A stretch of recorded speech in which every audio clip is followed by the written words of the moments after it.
Well, this is an absolute pleasure. We've been joined here this morning by Dawn. Now, Dawn, I know you have many royal connections and a royal weekend.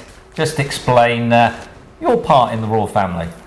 Hi, John. Yes, I consider myself to be a very, very lucky girl in the fact that, unfortunately, I didn't get to make William and Kate's cake, but I did make his father's cake when he married the Duchess of Cornwall. So. And I've seen some pictures of that. It's an absolutely fabulous cake. Huge cake. Now I know you've brought me one or two little samples, and now just explain this one that we're going to try there. This is a recipe that dates back to sort of medieval.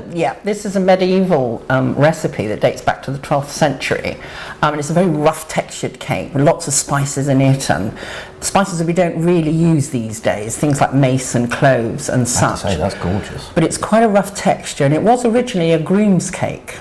Oh, right. And it's fed with mead, which again was used an awful lot in the 12th century or in medieval times, which also adds a little thing. We use the word honeymoon today. And it comes from medieval times when a couple married, they were given a month's mead, of which they were to have a tot or a glass every day by the mead maker. Well, the mead is made with honey, so that's where the word honey comes from, and they were given 1 month, which is moon, or one. I'm not sure if it's a turn of the moon or whatever. So the two were joined together to make the word honeymoon. And she was obviously meant to be pregnant by the end of the month. Unfortunately, it was never put down to the bridegroom, apparently. It was always put down to the mead maker. So. But just a little bit of useless information, what I thought was quite funny. But yes, so I was last month, really for the start of all the royal wedding sort of celebrations. I was commissioned to do a huge 4'6" tall cake that was a replica of St Bride's steeple, which is in Fleet Street in London. Oh right, yes. And that's the recipe that I used for this, because St Bride's Church itself is a medieval church. Yes. And this replica 4'6" tall, weighed a ton, 2 foot across. Goodness me. And it was for a photo shoot, as I say, for London tourism. Yes. And it was photographed 9 stories up on the roof of the Office of Fair Trade in the centre of London, with the real steeple of St Bride's behind it. Yes. So the story goes with that is there was an apprentice baker called Thomas Rich back in the 18th century. Which leads into a nice story to do with wedding cakes in general. Yes. He fell in love with the baker's daughter, asked for her hand in marriage, and wanted, 1, to impress the father-in-law, the baker, 2, to do something really spectacular and different for the wedding day for his new bride. Yes. So he took his inspiration from the steeple of St Bride's, which we now know as well as the wedding cake steeple, because it looks like the tears on a wedding cake. Yes. So he made a replica of this steeple, so were born the first tiered wedding cake. So we still make tiered wedding cakes today, and that's where the inspiration came from. So with William and Kate's cake yesterday, which was mainly a stacked cake, which is one tier on top of the other, this is where all the original ideas came from. So hence your medieval cake. Now that leads us on to this rather interesting. Now, this is one of your own recipes, I believe, isn't it? Now this is a family recipe. Absolutely beautiful, really, really moist, but a very, very traditional, rich fruitcake. Oh, that's gorgeous. Now this is the one that His Royal Highness Prince Charles loves. Had for his wedding cake, had for his birthday cake, etc., and all the other royal cakes that I've done for them. Also, Prince William likes it, although I didn't get to do his cake. He also likes my fruit cake, which is lovely. Yes. But yeah, so that's an old family recipe, absolutely delicious. On Prince Charles's cake, I don't think the photographs actually do it justice. Just explain the size of the cake itself. Well, I have a replica of it in my shop, which is in Woodhall Spa in Lincolnshire. Yes. But it is on its original baseboard that was supplied by the palace. Now this was a solid piece of oak, just under 3 feet square. Oh right. And the tree was oak cut down from a tree in Great Windsor Park, I believe. Oh, that's nice. And sent from the palace to me, of which the original cake sat on. When I asked permission to make the replica, just so that people could see the size of this thing, I was cheeky enough to ask if I could possibly have the baseboard back, because I didn't think it would look quite the same, providing they weren't going to do anything with it, of course, which they weren't, and thankfully they sent it back to me, which I thought was wonderful. So the cake itself it's a beveled oak board, and the cake sits just to the very edges of that. So the actual cake itself measured sort of, I suppose when it was marzipanized, about 28-inch square base, just over 8 inches deep, and then on top of that was an octagon-shaped fruit cake. I think, if I remember, it was about 22 inches across. At its widest point, and again 8 to 10 inches in depth, and each had a separate panel for all the different things that they had to have on it, and there were always royal crests. There had to be 4 royal crests on there. Obviously His Royal Highnesses, there was the crest from Holyrood, crest from Birkhall, all those types of thing. And then because he's the Prince of Wales, they asked for daffodils for Wales, thistles for Scotland, roses for England, and then leeks again for Wales, simply because obviously he is the Prince of Wales. Absolutely. So that was sort of reiterated in that. And then I was also asked to supply 2,500 slices for commemorative tins, which were given to the guests on the day. Because unlike a wedding that you or I would go to, when the bride and groom do the traditional cutting of the cake, which they still do, albeit they used King George VI's ceremonial sword, if my information is correct.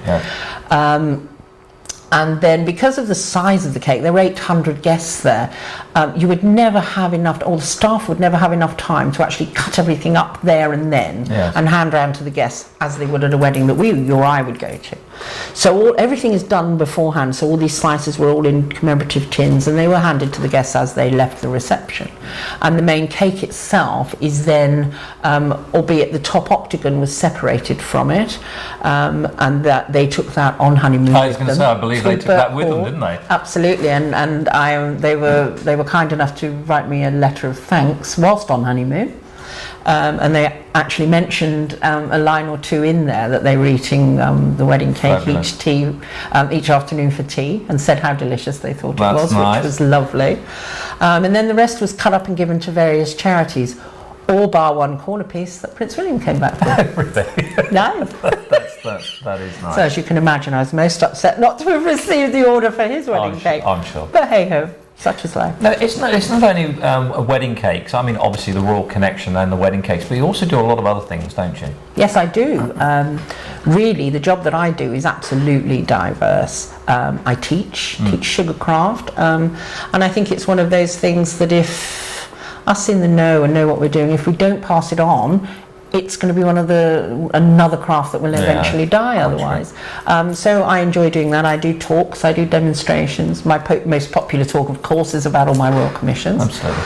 And I make every type of cake imaginable: sponge, fruit, etc., birthdays, weddings, any real big celebration, which also in turn makes my job wonderful. I can't think of a nicer reason to get out of bed in the morning, because I deal with people's happy occasions, and I help to make memories for them, which I just think is a wonderful, wonderful thing to do. Any that spring to mind that have been fascinating and that maybe a little bit taxing?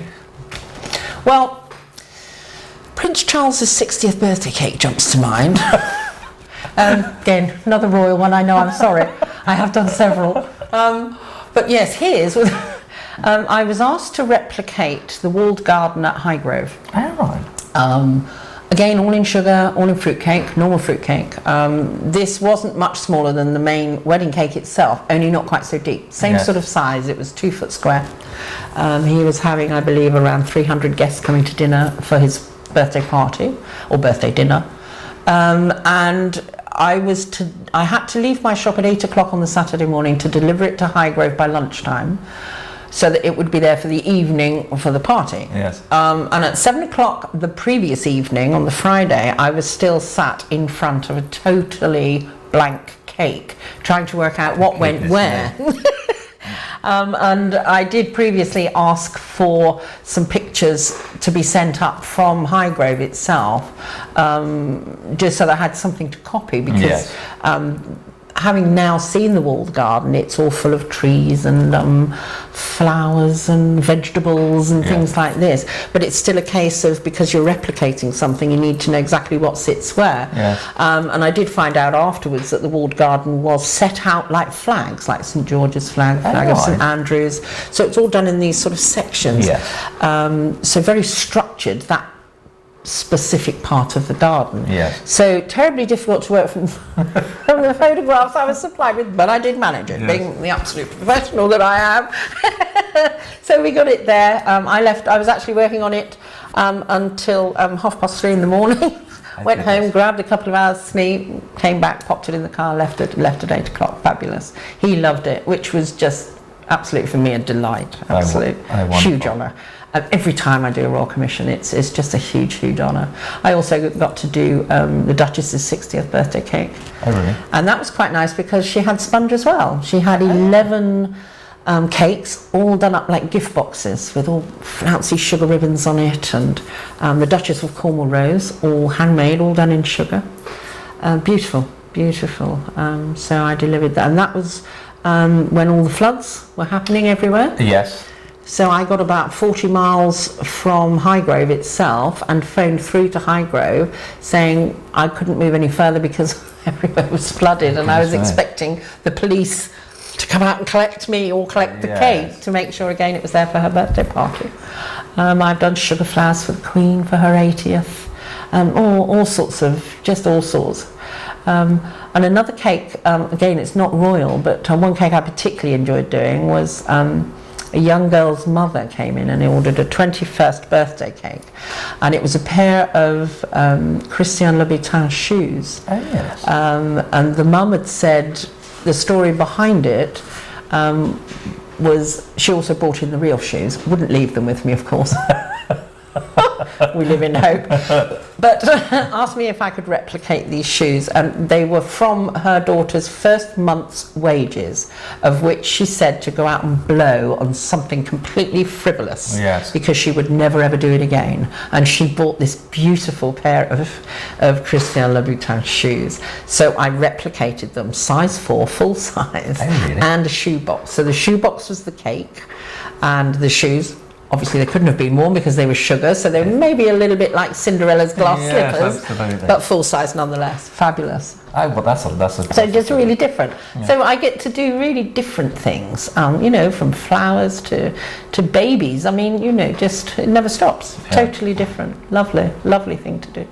Well, thank you very much indeed for coming in and spending time with us. And I'm sure we both wish Prince William and Kate all the best for the future, and it'll be interesting to see what your next commission is on the Royals, and we look forward to speaking to you very soon about that. Well, I'm keeping my fingers crossed for the christening. So you never know. Absolutely. Well, thanks very much indeed for spending time with us. John, you're very, very welcome. Very welcome indeed. Thank you.